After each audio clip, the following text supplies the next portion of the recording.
ఈరోజు మనం ఈ ఐఏఎల్ ఆధ్వర్యంలో అడ్వకేట్ ప్రొటెక్షన్ యాక్ట్కు అదేవిధంగా జూనియర్ న్యాయవాదుల స్టైపెండ్ గురించి చేయడం జరుగుతుంది. ముఖ్యంగా మనకు అడ్వకేట్లు చాలా దాడులు జరుగుతున్నాయి. రోజుకు ఒక అడ్వకేట్ మీద దాడులు చేస్తున్నారు. మన ప్రక్క రాష్ట్రమైన తెలంగాణలో ఈ అడ్వకేట్ ప్రొటెక్షన్ యాక్ట్ ఇచ్చినారు.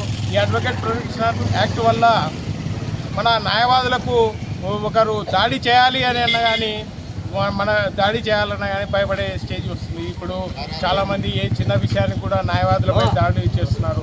అదేవిధంగా గత ప్రభుత్వంలో జూనియర్ న్యాయవాదులకు 5,000 రూపాయలు స్టైఫండ్ ఇచ్చేవాళ్ళు జూనియర్ న్యాయవాదులు. ఎందుకంటే జూనియర్ న్యాయవాదులకు ఒక 4-5 ఏళ్ల వరకు కూడా వాళ్ళ ప్రొఫెషన్లో స్టాండ్ కానీ అప్పుడు ప్రభుత్వము 5,000 రూపాయలు ఇచ్చినది. కానీ ఈ ప్రభుత్వము మేము వస్తే 5,000 రూపాయలు 10,000 రూపాయలు ఇస్తాము అని అన్నారు. కానీ ఈ ప్రభుత్వం వచ్చి 2 సంవత్సరాలు అయినా కానీ ఇంతవరకు ఒక న్యాయవాదికి ఒక సింగిల్ పైసా అనేది కూడా ఇవ్వలేదు.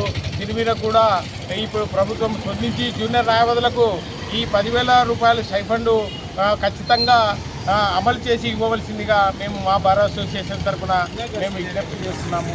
ఈ అవకాశం ఇచ్చిన ఐఏఎల్ ప్రధాన కార్యదర్శి రవికాంత్ రాజు గారికి ధన్యవాదాలు.